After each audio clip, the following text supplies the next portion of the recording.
प्रतियोगी विद्यार्थियों, स्वागत है आप सभी का आपके अपने YouTube चैनल प्रारंभ आईएएस में। कैसे हैं आप लोग? उम्मीद करता हूं कि अच्छे होंगे और तैयारी भी काफ़ी अच्छी चल रही होगी।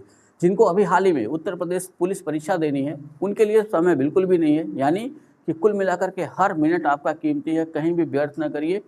किसी न किसी चीज़ को दोहराने में, किसी न किसी अपनी कमी को दूर करने में ही उस समय को लगाते रहिए। ठीक है, विद्युत व्यवस्था ठीक नहीं थी, इसलिए वीडियो क्लास आपको 2 दिन बाद मिल रही है। हाँ, 2 दिन बाद मिल रही है, लेकिन ये मान के चलिए कि 2 या 3 क्लासों को मैंने एक में कर दिया है।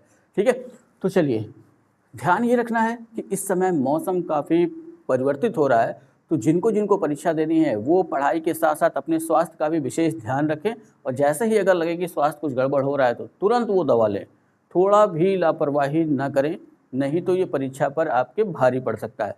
ठीक है, तो इसके पिछली वीडियो क्लास की बात करें तो मैंने आपको 3 वीडियो क्लास करंट के पीछे दे रखी हैं और उम्मीद करता हूं कि आप लोगों ने वो 3 की तीनों वीडियो क्लास अच्छे से देख ली होगी और जहां ज़रूरत होगी उसकी नोट्स बना ली होगी।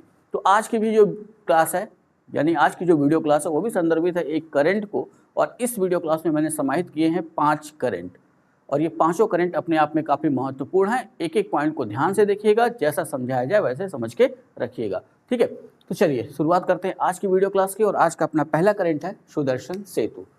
ठीक है, तो सुदर्शन सेतु है क्या, इसका उद्घाटन किसने किया, इसकी आधारशिला किसने रखी, कहाँ स्थित है, किसको किसको जोड़ता है, ये इसकी प्रमुख बातें हैं जहाँ से क्वेश्चन बनेंगे। उद्घाटन की बात करें तो उद्घाटन किया गया 25 फरवरी 2024 को, और ये उद्घाटन किया प्रधानमंत्री जी ने। वहीं इसकी आधारशिला की बात करें तो आधारशिला रखी गई 7 अक्टूबर 2017 को, और ये भी आधारशिला रखी प्रधानमंत्री जी ने। ठीक है, अब स्थित कहाँ है, यानी कि ये पुल कहाँ बनाया गया है, तो स्थित में अगर हम देखें तो देवभूमि द्वारका जिला गुजरात। द्वारका जिले की बात करें तो पहले ये जामनगर के तहत आता था, तो 2013 में जामनगर से अलग करके इसे एक अलग जिला बना दिया गया और नाम दिया गया देवभूमि द्वारका जिला। ठीक है, अब ये पुल जोड़ेगा किसको किसको, तो ओखा मुख्य भूमि यानी गुजरात में जहाँ ये द्वारका जिला जो बनाया गया है, ठीक है, तो उसी द्वारका जिले का जो समुद्र से लगा हुआ हिस्सा है सबसे आखिरी, उसी को कहा गया है ओखा मुख्य भूमि को वेट द्वारका द्वीप से। ठीक है, तो सुदर्शन सेतु जोड़ेगा अगर पूछेगा ये प्रश्न, तो आपको ध्यान रखना है कि ओखा गुजरात तट, ठीक, इसका गुजरात तट पे ओखा स्थित है, ओखा मुख्य भूमि को वेट द्वारका द्वीप से। और जिला पूछेगा तो देवभूमि द्वारका। ठीक, राज्य पूछा तो गुजरात। अब इस पुल की लंबाई कितनी है, तो लंबाई है 2.32 किलोमीटर। 900 मीटर भाग केबल के सहारे टिका हुआ, यानी कि एक केबल ब्रिज है और बीचों बीच का जो हिस्सा है इस पुल का वो केबल के सहारे टिका हुआ, यानी नीचे उसके पिलर नहीं लगे हुए हैं। तो इस हिसाब से देखा जाए तो वर्तमान में देश का सबसे लंबा केबल ब्रिज है ये। ठीक है, हाँ, अगर आपने नहीं देखा है तो अगर कभी प्रयागराज जाने का मौका मिले तो नया नैनी पुल देखिए, तो वो पुल जिस तरीके से बना हुआ है केबल पे, वैसे ही ये ब्रिज है, लेकिन वर्तमान में ये भारत का सबसे लंबा केबल ब्रिज है। जितना ब्रिज केबल पे बना हुआ है उसकी लंबाई ही है 900 मीटर, और पूरे ब्रिज की लंबाई है, यानी पूरे पुल की लंबाई है 2.32 किलोमीटर। ठीक है, वेट द्वारका द्वीप के बारे में जान लेते हैं। तो ये वेट द्वारका द्वीप है क्या, तो पहले ओखा तट से छोटे छोटे जहाज चलते थे, स्टीमर चलते थे, जिनके माध्यम से इस द्वीप पर लोगों को पहुंचाया जाता था। ठीक है, तो वेट द्वारकाधीश मंदिर के लिए प्रसिद्ध है। ठीक है, इस मंदिर का नाम ही है वेट द्वारकाधीश मंदिर। अगर आपको पता होगा तो 4 धाम बताए गए हैं, इन 4 धामों में एक है द्वारिका, और ये द्वारका जो मंदिर है वो वेट द्वारकाधीश, वेट द्वारका द्वीप पर ही ये स्थित है।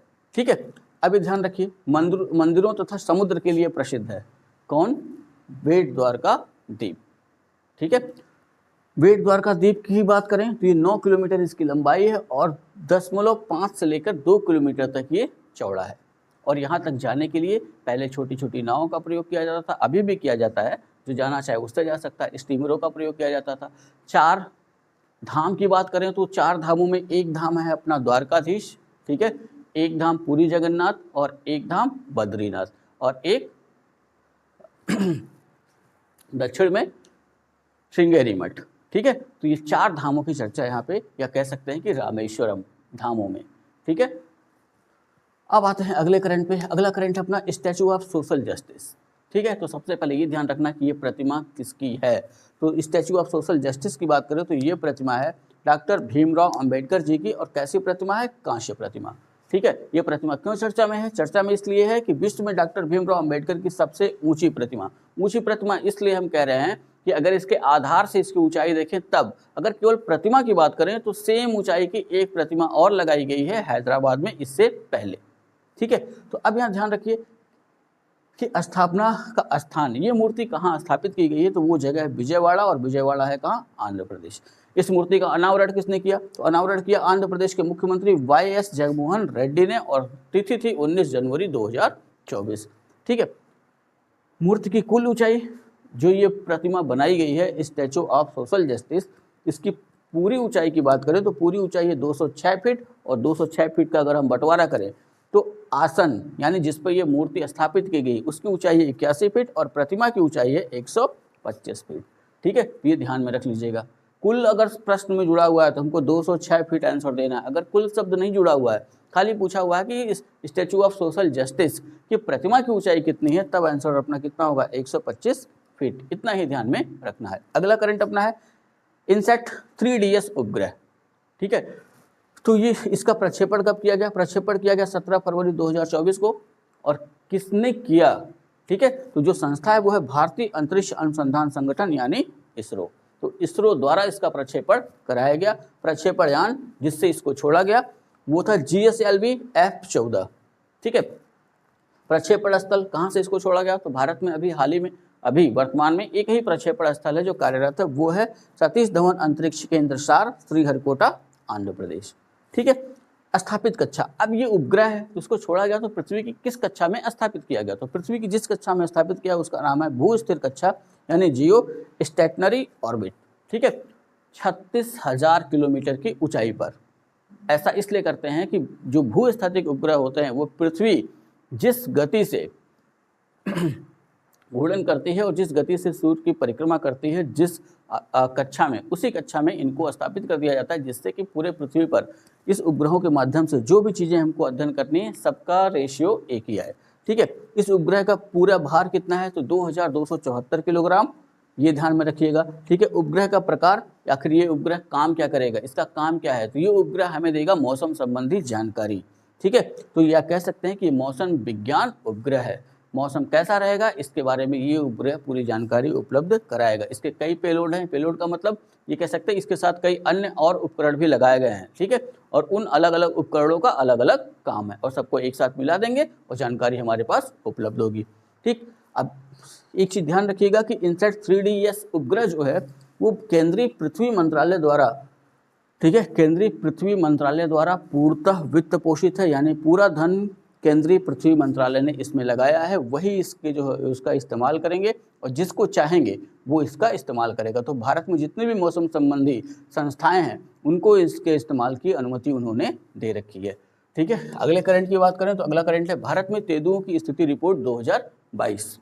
ठीक है, तो 29 फरवरी 2024 को केंद्रीय पर्यावरण, वन एवं जलवायु परिवर्तन मंत्री भूपेंद्र यादव द्वारा ये रिपोर्ट जारी की गई। तेंदुओं को अंग्रेजी में कहते हैं लेपर्ड, ये ध्यान में रखिएगा। ठीक है, तेंदुओं की अनुमानित संख्या इस रिपोर्ट में जो बताई गई वो थी 13,874। ठीक है, यानी 13,874 तेंदुए वर्तमान में अनुमानित है कि भारत में हैं। तो जब इतने तेंदुए हैं तो यहाँ पे जैसे बाघ गणना होती है, ये ध्यान रखिएगा, जब बाघ गणना हुई थी उसी गणना के साथ ये तेंदुओं की गणना भी करा ली जाती है। ठीक है, तो उस हिसाब से हर 4 साल में ये गणना होती है। तो ये 22 की रिपोर्ट है, ये ध्यान में रखेंगे, जारी की गई है 29 फरवरी 2024 को, ये भी ध्यान में रखना है। अब ध्यान रखना है तेंदुओं की सर्वाधिक संख्या किस राज्य में है, तो यहाँ याद करने का बिल्कुल आसान सा तरीका, जहाँ बाघों की संख्या ज़्यादा है वहाँ तेंदुओं की संख्या ज़्यादा है, यानी मध्य प्रदेश। तो मध्य प्रदेश की बात करें तो 3,907 तेंदुए मध्य प्रदेश में वर्तमान में अनुमानित बताए गए हैं। दूसरे नंबर पर है महाराष्ट्र, यहाँ 1,985 तेंदुए अनुमानित हैं। तीसरे नंबर पर है कर्नाटक 1,879 यानी 1 इतने तेंदुए अनुमानित है, और चौथे नंबर पर तमिलनाडु। और उत्तर प्रदेश की बात करें तो उत्तर प्रदेश में 371 तेंदुओं का अनुमान लगाया गया है। ठीक है, ये उत्तर प्रदेश वाला विशेष ध्यान रखिएगा, 371 तेंदुए। ठीक है, तेंदुओं की सर्वाधिक संख्या वाले बाघ अभयारण्य, तो इन तेंदुओं की ये तो हो गया राज्य। अगर हम बाघ अभयारण्यों को अगर ध्यान में रखें तो कौन सा बाघ अभयारण्य है जहाँ पे सबसे अधिक तेंदुए पाए गए, उस संदर्भ में देखें तो सबसे पहले है नागार्जुन सागर श्री शैलम बाघ अभयारण्य आंध्र प्रदेश। दूसरे नंबर पे पन्ना बाघ अभयारण्य मध्य प्रदेश और तीसरे नंबर पर सतपुड़ा बाघ अभयारण्य मध्य प्रदेश। यहाँ तेंदुओं की संख्या सबसे अधिक है।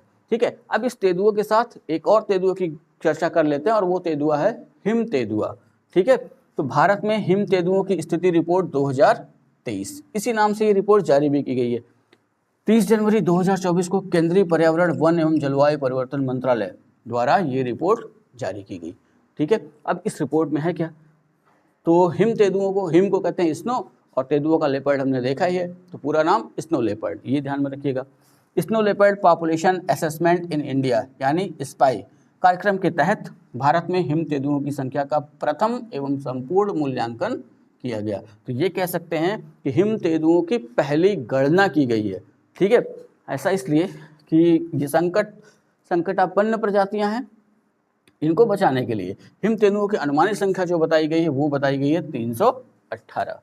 अब जैसा हमने तेंदुए में देखा था वैसा यहाँ भी देखना है कि सबसे अधिक हिम तेंदुए किस राज्य या केंद्रशासित प्रदेश में पाए जाते हैं। तो यहाँ बात करें तो सर्वाधिक हिम तेंदुओं की संख्या वाले राज्य या केंद्रशासित प्रदेश की तो नंबर 1 पे हम रखेंगे लद्दाख को, जहाँ 477 हिम तेंदुओं की संख्या अनुमानित बताई गई है। दूसरे नंबर पर उत्तराखंड 124, तीसरे नंबर पे हिमाचल प्रदेश 51, चौथे पे अरुणाचल प्रदेश 36, पांचवें पे सिक्किम 21 और छठवें पे जम्मू कश्मीर 9। ध्यान ये रखना है कि ये 4 राज्य और 2 केंद्रशासित प्रदेश ही भारत में हैं जहां हिम तेंदुआ पाया जाता है। इसके अलावा और कहीं हिम तेंदुआ पाया नहीं जाएगा। हिम तेंदुआ यानी जहां बर्फ होगी वहीं इसको होना है। तो ये वो राज्य हैं और केंद्रशासित प्रदेश हैं जहां हिम तेंदुआ पाया जाएगा। तो एक सेपरेट सा क्वेश्चन बना लेते हैं कि कितने राज्यों में, कुल कितने राज्यों में, अगर कुल शब्द लगा हुआ है तो आंसर हो जाएगा 6, केवल राज्य पूछा हुआ है तो 4, केंद्रशासित प्रदेश पूछा तो 2। सबसे अधिक, जैसे क्वेश्चन क्या बताएंगे, सबसे अधिक तेंदुओं की स्थिति किस राज्य में, राज्य पूछा तो उत्तराखंड। ठीक है, अगर पूछा कि इनमें से किसमें तो आंसर लद्दाख। अब तेंदुओं से संबंधित 3 पॉइंट विशेष ध्यान में रखना है। पहला जो है वो है भारत सरकार ने हिम तेंदुओं के संरक्षण के लिए वर्ष 2009 में प्रोजेक्ट स्नो लेपर्ड लॉन्च किया था। ठीक है, तो भारत सरकार ने प्रोजेक्ट स्नो लेपर्ड कब लॉन्च किया, 2009 में। चौथे खेलो इंडिया शीतकालीन खेल 2024 जिसका आयोजन 2 चरणों में हुआ, जनवरी और फरवरी में। जनवरी में इसका आयोजन हुआ लेह यानी लद्दाख में और फरवरी में इसका आयोजन किया गया गुलमर्ग जम्मू कश्मीर में। तो उसका शुभंकर इस बार हिम तेंदुआ का भी बनाया गया जिसे नाम दिया गया था सीन एशी, और जिसका हिंदी रूपांतरण अगर हम करें या इसका अर्थ निकालें तो वो निकलता है सान। इसलिए इस प्रश्न को विशेष ध्यान में रखिएगा। ठीक है, वहीं अंतर्राष्ट्रीय हिम तेंदुआ दिवस कब मनाया जाता है, तो अंतर्राष्ट्रीय हिम तेंदुआ दिवस मनाया जाएगा 23 अक्टूबर को। ठीक है, तो इतना आप तैयार करिए, फिर वीडियो को बढ़ाते हैं आगे।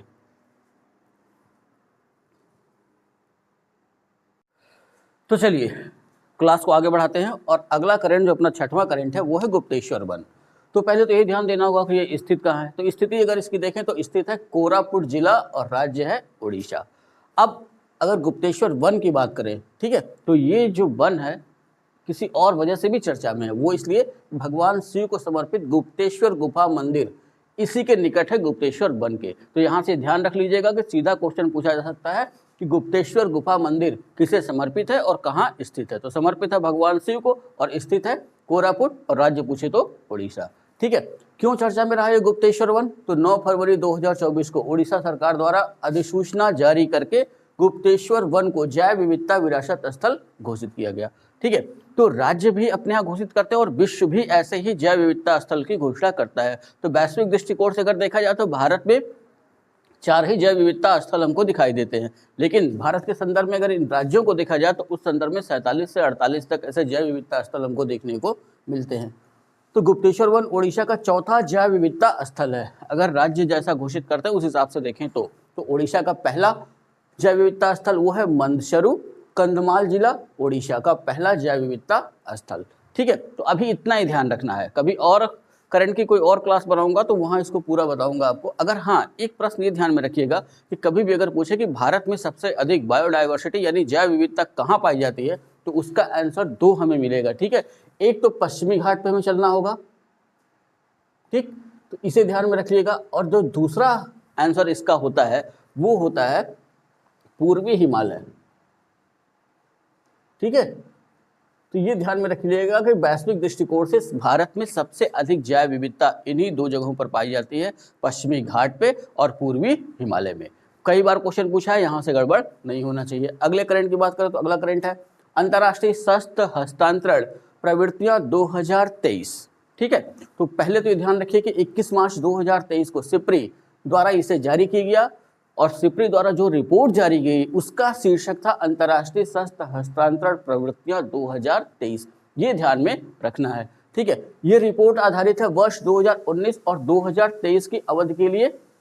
ठीक है, यानी वर्ष 2019 से वर्ष 2023 की अवधि के लिए ये रिपोर्ट जारी की गई है। और यहाँ पे ये ध्यान रख लेना है कि इस रिपोर्ट के तहत हम ये देखते हैं कि कौन सा देश सबसे अधिक शस्त्र आयातक रहा या कौन सा देश सबसे अधिक शस्त्र निर्यातक रहा, इसी को इस रिपोर्ट के तहत देखेंगे।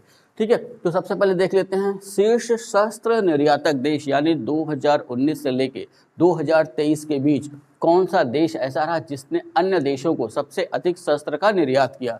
तो पहले स्थान पे अमेरिका, इसने 42%, विश्व में जितने भी शस्त्र निर्यात हुए उन निर्यातों का 42% निर्यात किया अमेरिका ने। दूसरे पे फ्रांस 11%, तीसरे पे रूस 11%, चौथे पे चीन 5.8% और पांचवें पे जर्मनी 5.6%। ये तो हो गया निर्यातकों की बात। अब आते हैं शीर्ष शस्त्र आयातक देश कि कौन से देश थे जिन्होंने सबसे अधिक शस्त्रों का आयात किया। तो वहाँ हम पहले से काबिज हैं, यानी भारत नंबर 1 पे है। इसने 9.8%, विश्व का जितना भी शस्त्र आयात हुआ उसका 9.8% शस्त्र आयात किया भारत ने। दूसरे स्थान पर सऊदी अरब 8.4% के साथ, तीसरे स्थान पे कतर 7.6% के साथ, चौथे स्थान पर यूक्रेन 4.9% शस्त्र आयात के साथ और पांचवें स्थान पर पाकिस्तान 4.3% शस्त्र आयात के साथ। तो सबसे पहले तो हमें दो देश ध्यान में रखने हैं, कौन सबसे बड़ा निर्यातक रहा तो अमेरिका, कौन सबसे बड़ा आयातक रहा, किसने खरीदा तो भारत। ठीक है, सिप्री के बारे में थोड़ा जान लेते हैं। SIPRI Stockholm International Peace Research Institute, इसका फुल फॉर्म है। स्वीडन की संसद द्वारा इसका गठन किया गया था 1996 में। ठीक है, और ये काम क्या करती है, संघर्षों, शस्त्रीकरण, शस्त्र नियंत्रण और निःशस्त्रीकरण के संदर्भ में अनुसंधान हेतु समर्पित एक स्वतंत्र अंतर्राष्ट्रीय संस्थान है। ठीक है, कुल मिलाकर के ये विश्व को ये सूचित करती है कि शस्त्रों का कितना निर्यात हुआ, कितना आयात हुआ। जाहिर सी बात है, जितने अधिक शस्त्र बनेंगे, जितना अधिक आयात निर्यात होगा, इसका मतलब कि विश्व उतना ही आसान होगा। यहाँ पे ध्यान रखिए, कुछ और पॉइंट इससे बनते हैं, उस पर ध्यान रखना है। ठीक है, वर्ष 2014-18 की रिपोर्ट अगर हम देखें और वर्ष 2019 से 23, ठीक है, तो यहाँ एक अंतर हमको मिलता है कि इसके मध्य भारत द्वारा शस्त्र आयातों में वृद्धि हुई या कमी। तो हम ये देखते हैं 4.7% की वृद्धि यहाँ दर्ज की गई भारत द्वारा शस्त्र आयातों में। ठीक है, वहीं वर्ष 2019-23 की अवधि में भारत को शस्त्रों के प्रमुख आपूर्तिकर्ता देश कौन रहे। ये तो हो गया कि भारत ने सबसे अधिक शस्त्रों का आयात किया, लेकिन ये भी हमें देखना होगा कि किस देश से भारत ने सबसे अधिक शस्त्र खरीदे। तो वहाँ अभी भी नंबर 1 पर है रूस, रूस से हमने खरीदा है 36%। दूसरे नंबर पर फ्रांस, फ्रांस से हमने खरीदा है 33%। तीसरे नंबर पर अमेरिका, अमेरिका से हमने खरीदा है 13%। ठीक है, तो ये भारत को शीर्ष शस्त्र आपूर्तिकर्ता देश है जिनसे भारत ने हथियार खरीदे हैं। दूसरे ध्यान रखिए कि रूस, फ्रांस तथा इजराइल द्वारा शस्त्रों का सर्वाधिक निर्यात भारत को किया गया। अगर रूस, फ्रांस और इजराइल की बात करें तो इन्होंने अपना जितना भी शस्त्र निर्यात किया है तो सबसे अधिक शस्त्र निर्यात इन्होंने किया है भारत को। इस संदर्भ में रूस ने 34%, फ्रांस ने 29% और इजराइल ने 37% आयात भारत की तरफ किया, यानी कि निर्यात भारत की तरफ किया है। तो ये चीज़ ध्यान में रख लेनी है कि भारत अभी भी सबसे अधिक अस्त्र शस्त्र खरीदता है रूस से, दूसरे नंबर पर फ्रांस से, तीसरे नंबर पर अमेरिका से। और रूस, फ्रांस तथा इजराइल ये वो 3 देश हैं जिन्होंने अपने जो शस्त्र बेचे तो सबसे अधिक किसे बेचे तो सबसे अधिक भारत को बेचे। ठीक है, इतना ध्यान में रखना। सिप्री किस देश का अंतर्राष्ट्रीय स्वतंत्र संगठन है, तो यहाँ ध्यान रख लेना है स्वीडन का, स्वीडन की संसद द्वारा। हाँ, गैर सरकारी संगठन है, ये ध्यान में रख लेना है। अब अगले करंट पे पहुंचने से पहले मैं आपको बता दूं कि अगले करंट में कुछ नाम है और क्यों चर्चा में रहे, ये विशेष ध्यान रखिएगा। यानी जनवरी से लेकर मार्च के महीने में कुछ महिलाएं चर्चा में रहीं, ठीक है, उनके नाम के ऊपर हम चर्चा करेंगे। तो अपना अगला करंट है जो एक नाम है नाडिया कैल्विनो। ठीक है, क्यों चर्चा में रही ये ध्यान रखना। कौन है पहले ये देख लें। तो स्पेन की पूर्व उप प्रधानमंत्री, तो स्पेन की पहली उप प्रधानमंत्री रह चुकी हैं। आखिर चर्चा में क्यों आई, तो 1 जनवरी 2024 को यूरोपियन इन्वेस्टमेंट बैंक, ठीक है, यानी EIB यूरोपियन इन्वेस्टमेंट बैंक की पहली महिला अध्यक्ष बनी, इसलिए चर्चा में रही। इसलिए ध्यान में रखना है, सीधा क्वेश्चन पूछ सकता है कि यूरोपियन इन्वेस्टमेंट बैंक की पहली महिला अध्यक्ष इनमें से कौन बनाई गई हैं या बनी है। अपना आंसर क्या हो जाएगा, नाडिया कैल्विनो। ठीक है, अगले करंट की बात करें तो अगला करंट भी एक महिला से जुड़ा हुआ है, वो भी काफ़ी चर्चित है। उनका नाम है रश्मि शुक्ला। और ये रश्मि शुक्ला है कौन, तो रश्मि शुक्ला क्यों चर्चा में रही, तो ये ध्यान रखिए कि महाराष्ट्र राज्य की पहली महिला डीजीपी इन्हें बनाया गया है। इन्होंने महाराष्ट्र राज्य की पहली महिला डीजीपी का कार्यभार 9 जनवरी 2024 को संभाला। और डीजीपी का मतलब डायरेक्टर जनरल ऑफ पुलिस। ठीक है, पुलिस महानिदेशक, किसी भी राज्य में पुलिस विभाग का सबसे बड़ा अधिकारी, या ये कह सकते हैं कि सबसे बड़ा पद। तो महाराष्ट्र सरकार की या महाराष्ट्र राज्य की पहली महिला डीजीपी नियुक्त की गई, इसलिए ये प्रश्न ध्यान में रखिएगा, बनने की संभावना रहेगी। अगला नाम है प्रीति रजक। ठीक है, ये क्यों चर्चा में रही, तो भारतीय सेना की पहली महिला सूबेदार 27 जनवरी 2024 को नियुक्त की गई या बनाई गई। ठीक है, तो इसलिए इनका नाम भी ध्यान में रखना है। अगला नाम है न्यायमूर्ति ऋतु बाहरी। ठीक है, ये जज हैं, क्यों चर्चा में रही, तो उत्तराखंड उच्च न्यायालय की पहली महिला मुख्य न्यायाधीश नियुक्त की गई हैं।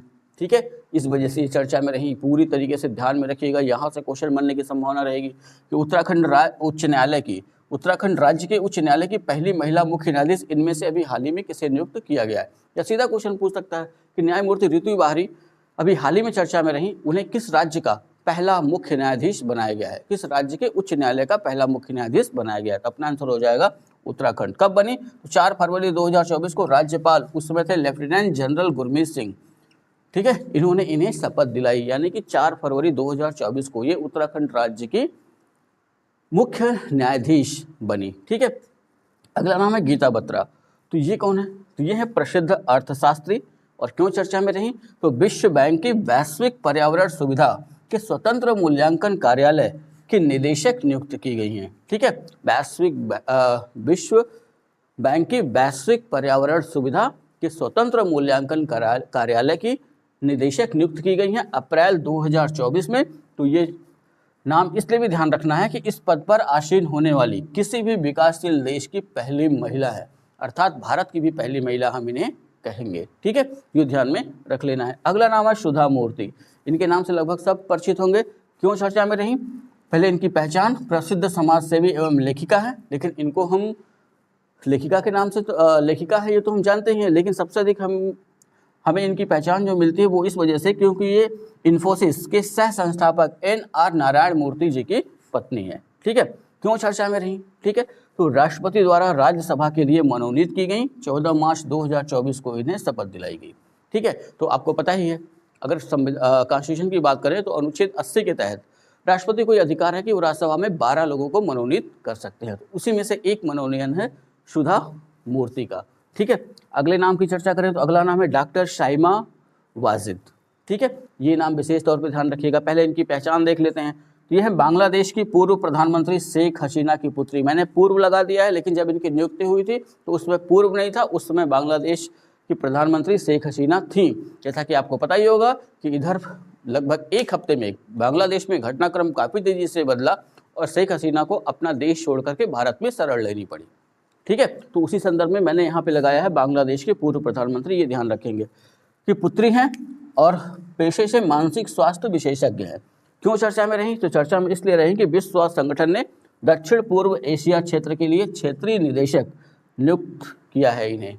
ठीक है, तो दक्षिण पूर्व एशिया के लिए एक क्षेत्रीय निदेशक WHO हमेशा नियुक्त करता है, विश्व स्वास्थ्य संगठन। ठीक है, तो यहाँ ध्यान रखेंगे। इसके पहले भारत की डॉक्टर पूनम खेत्रपाल सिंह इस पद पर थी, इन्होंने इन्हीं का ही स्थान लिया है। ठीक है, तो ये है अपनी आज की करंट की क्लास, अच्छे से इसको तैयार करिएगा। ठीक है, एक एक करंट काफ़ी महत्वपूर्ण है, प्रश्न यहाँ से बनेंगे और पेपर में देखने को भी मिलेंगे। वीडियो अगर अच्छी लगी हो तो लाइक करिएगा, कमेंट करिएगा, वीडियो को शेयर करना ना भूलिएगा। चैनल को अगर अभी तक सब्सक्राइब नहीं किया है तो चैनल को सब्सक्राइब भी कर लें और बेल आइकन जरूर प्रेस करिए, जिससे कि आपको नोटिफिकेशन मिलता रहे। ठीक है, इतना आप तैयार करेंगे, मिलेंगे हम लोग नेक्स्ट वीडियो में। तब तक के लिए जय हिंद।